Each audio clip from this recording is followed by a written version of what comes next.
Good morning. How are you today? I'm Victor Johnson. I'm a career facilitator with Goodwill Columbus. And this morning we're back with another presentation to help you with employment skills that will get you to a better place in the workplace, help you find the career that you're looking for. We are doing all kinds of things online now, and we have them scheduled throughout the day.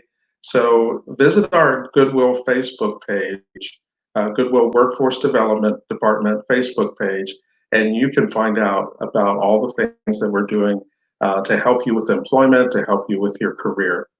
This morning, we're going to be talking about conflict resolution.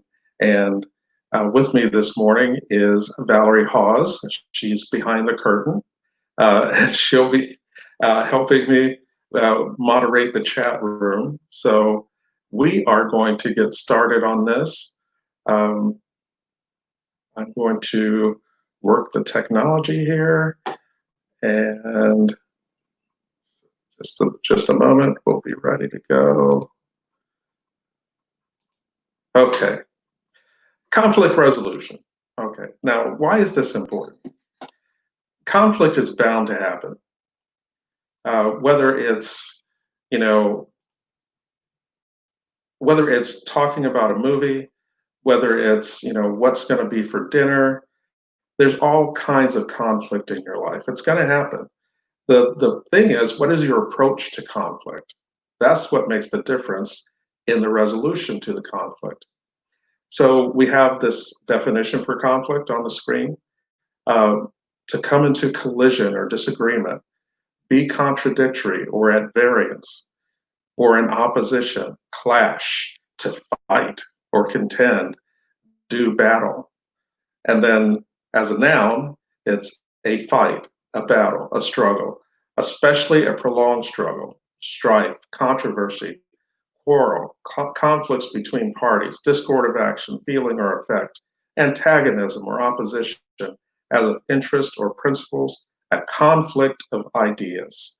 Now, some dictionaries will say that conflict is a disagreement between two people or two different sets of ideas. Well, here's the thing.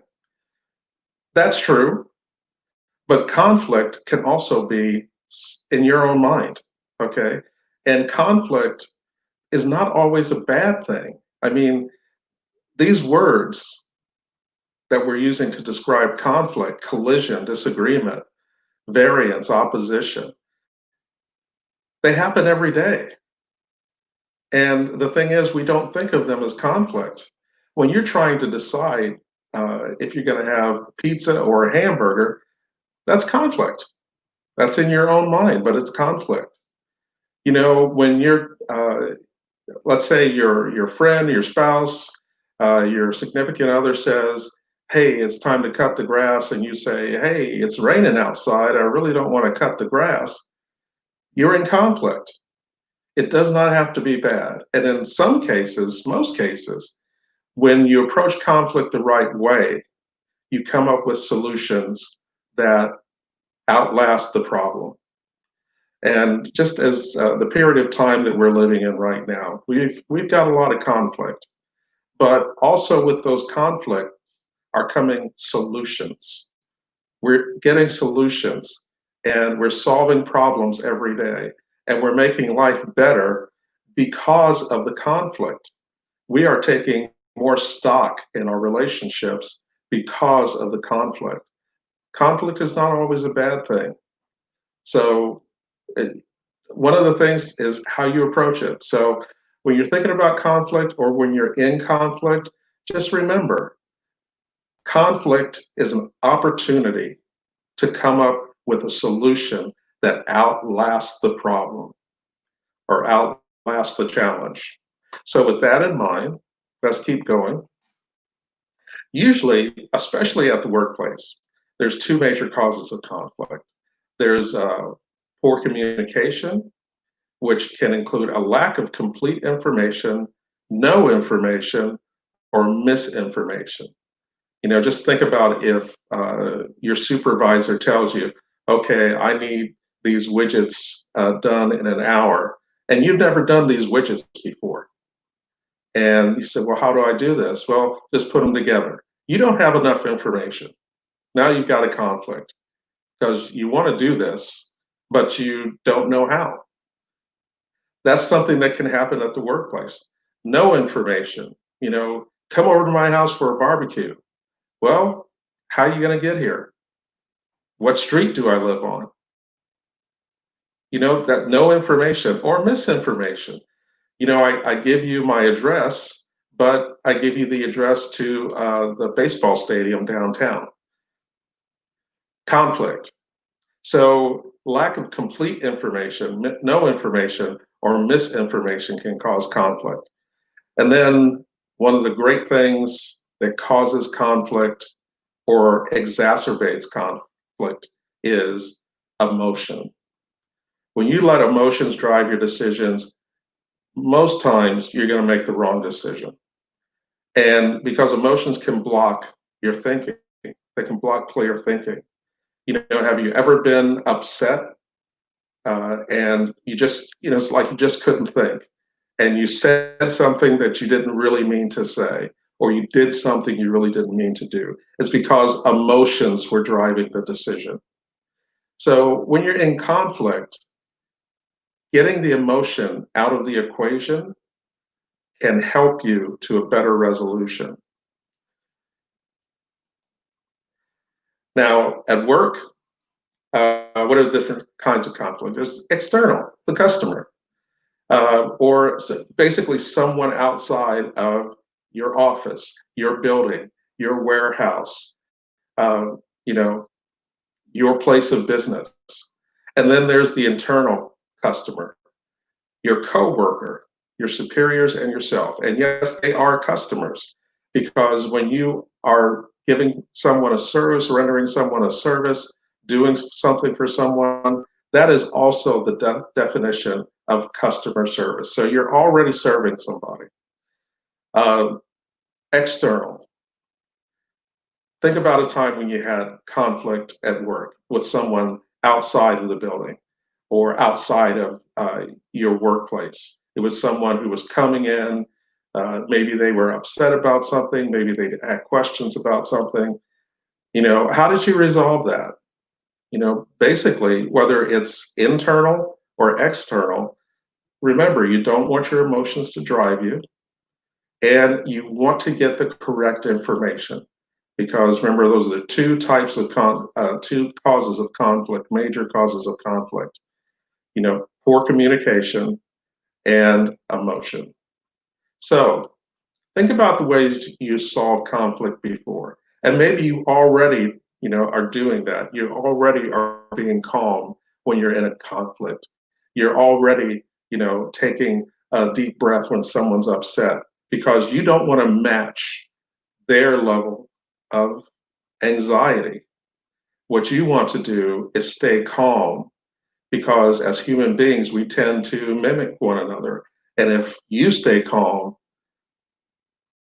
8 times out of 10, maybe 9 times out of 10, the person on the other side of the conflict, they're going to calm down too, because eventually they're going to run out of steam, or they're just going to realize, okay, this person's being calm, I'm going to calm down too. So to resolve a conflict, you want basically a win-win scenario. And it's not hard to achieve a win-win scenario. It just takes work, okay? Now, people say, well, it takes hard work. Well, yeah, but that's not hard. The hard thing is probably the hardest thing about working at something, is making up your mind that you're going to do it. That's probably the hardest thing about work. So it does take work, but it's not hard. It's much harder to stay in conflict. It's much harder to keep arguing with someone else. Much harder, to stay mad at someone. You ever been mad at a friend or a relative, and you just stayed mad? You decided, oh, I'm going to stay mad. I'm not going to talk to them till they talk to me. That's hard. That's hard. And all you think about is, when are they going to call me? When are they going to apologize? What are they going to do? How come I haven't heard from them? You don't want to live. I mean, that's stress. That's anxiety. You don't need that, especially when in the situation. If you just calm down and take the emotion out of it, you can probably resolve that conflict and come up with a resolution that outlasts the problem. And then you can get on with your life and you can have a great relationship with whomever. So think about these things we're going to talk about when we're talking about conflict resolution. One way to resolve conflict is to build your professional communication skills to resolve conflict. Now, what does that mean? Okay, professional communication skills. Communicate with the person, fully listen to the person, ask questions, and use I statements. So engage listening through focused observation. Now, this means that you are actually listening to the person when they're talking. You know, maybe it's a customer that has, or an outside external customer that has, a problem with something. And just think about a time when you've gone to a store, you've called online, or excuse me, called, or you've been online, typing in a chat, uh, a help chat, and someone is not actually listening to you. How frustrating is that? You want to give better than you get. So, engaged listening.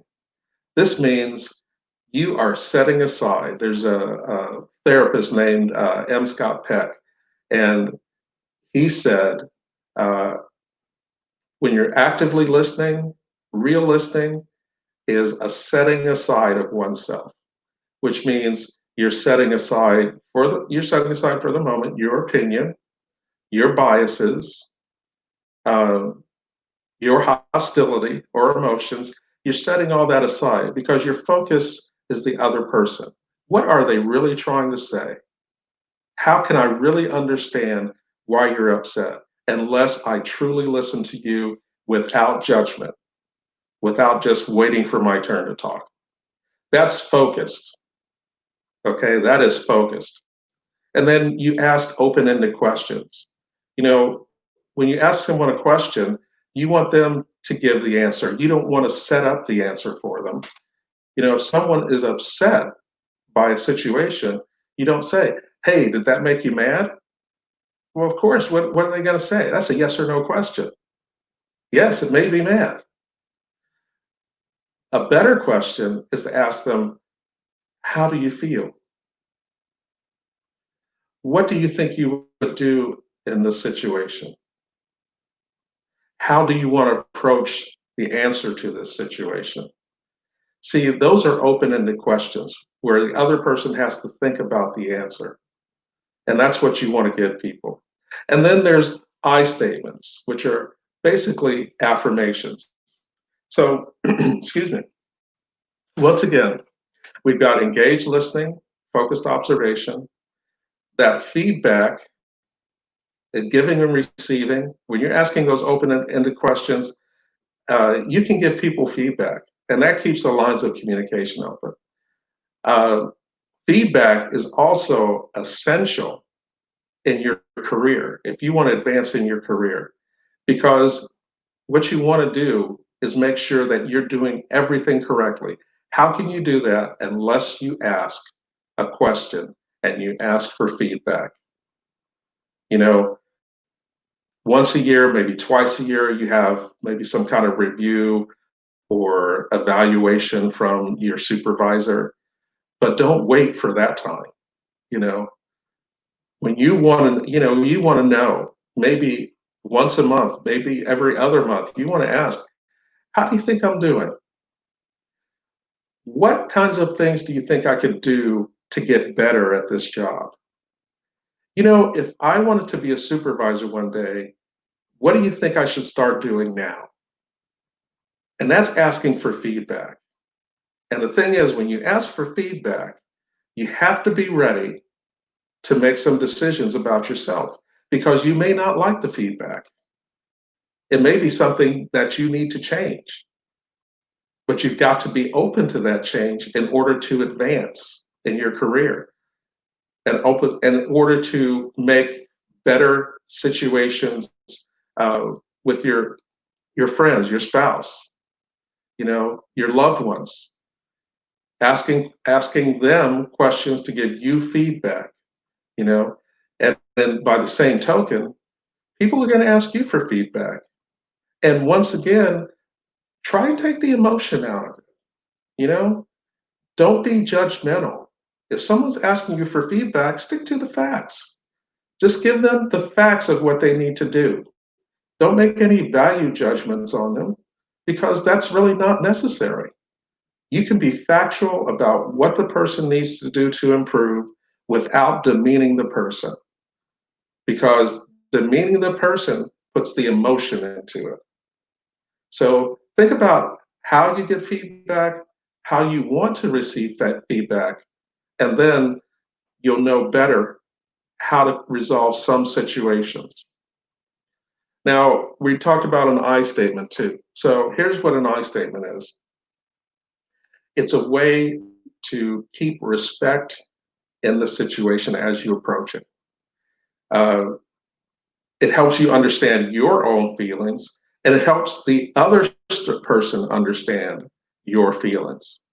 And the one thing, well, two things you want to not do is you want to not blame and you do not want to shame someone. I mean, how do you feel if someone blames you for something? Don't feel great, do you? Even if it's true, you don't like to be blamed. It's not a good feeling. And shame, whoa, that just brings up all kinds of emotion. When somebody tries to shame you, and it's bad enough if they shame you one on one, but if they try to shame you in front of people, wow, that's how trouble really starts. So you avoid that. Avoid blaming, avoid shaming, take stock of your own feelings, and then think about the feelings of the other person. And you can do that through an I statement. Basically, an I statement talks about how you feel in the situation, how you feel in the conflict, which keeps you from blaming, saying you're the cause of this conflict. You did this, and that's why, I'm mad at you. That's what you want to avoid. You want to talk about your feelings so that the other person can understand, well, all right, maybe what I did wasn't the right thing to do. But they have to be able to consider your feelings. So, think about it this way. I'm going to give you an I statement scenario, but first I'm going to give it the blame. I'm going to do the blame game, the shame game. So here we go. So I'm talking to Bob. We work at this place, and he's supposed to do the dishes before he leaves for at the end of at the end of his shift. He's supposed to have the dishes done. But then every morning when I come in, there's dirty dishes. Okay, there are different ways I can approach this. The shaming, blaming game would be like this: Bob, you are so lazy. You know you're supposed to do the dishes at the end of your shift, and you said you would. You're the reason why this place is always a mess. Now, if you were Bob, how would you take that? You'd probably get emotional, wouldn't you? I know I would. And Bob might say, "Don't call me lazy. I do a lot of work around here. Besides, you're not my boss." Next thing the volume goes up and up and up and up and up, and emotion gets higher and higher and higher.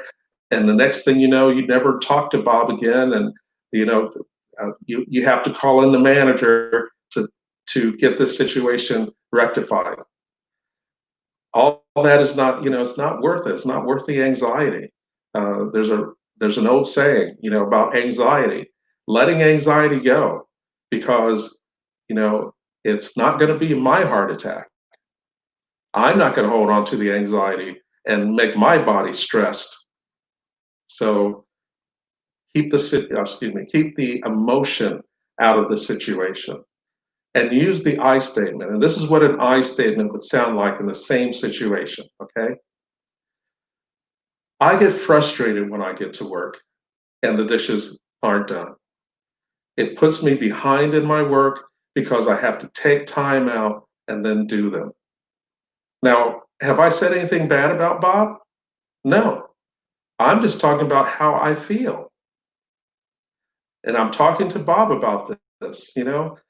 It's frustrating when I get to work and the dishes aren't done because then I've got to take time out at the beginning of my shift. And now, because I had to do that, now I'm behind in everything else during the day. So in that situation, Bob might say, "Oh, okay, I get it. I know what it's like. I know what it's like when I start my shift and I have to, do something from the day before, and I feel like I'm behind all day. I understand what that feels like. So, okay, I said I would do the dishes. I'll do a better job. I'll get the dishes done before I leave for the day." Now, here's the thing. Bob may not react like that, but it's more likely that he will, or whoever you're talking to, is the more likely that he or she will when you use an I statement, because you're taking the emotion out of it. You're talking about your feelings, but you're not making an emotional statement. Here's the difference between the emotional statement, okay, and talking about your feelings. If I'm talking about my feelings, I just say, I get frustrated, when I get to work and the dishes aren't done. An emotional response with the same words would be, I get frustrated. See the difference? The thing is, you want to take the emotional response out of it. You want to talk about your feelings, express yourself, and let the person know this is what's going on in this situation for me. And that gives them an opportunity to think about what they've done and then a way to resolve the situation. And like I said, when you find a way to resolve a situation, the resolution outlasts the problem. And you want that to happen. So that's conflict resolution for today. Uh, Excuse me a second. I'm going to click a few things so that I can get back to uh, my screen so I can see you. That's a little joke. I guess very little. But now I can see you. And thank you for watching today. Thank you very much to Valerie for being in the chat room and answering any questions you might have. Uh, we have so many services available at Goodwill Columbus, and you can see on the screen now right here. For more information on our career development and certification programs, because we do that. We do training and we do career development programs to help people get into the careers that they want to get in. So for more information, there is the website on the screen. Valerie, I'm sure, has shared the website with you a couple of times today. And that's about it for today, or for this morning. Excuse me. We'll be back at 2 o'clock, and we'll have some more information for you on employment skills that you can use to get ahead. So thank you very much for watching. Have a great day, and we'll see you at 2 o'clock. Thanks a lot. Bye-bye.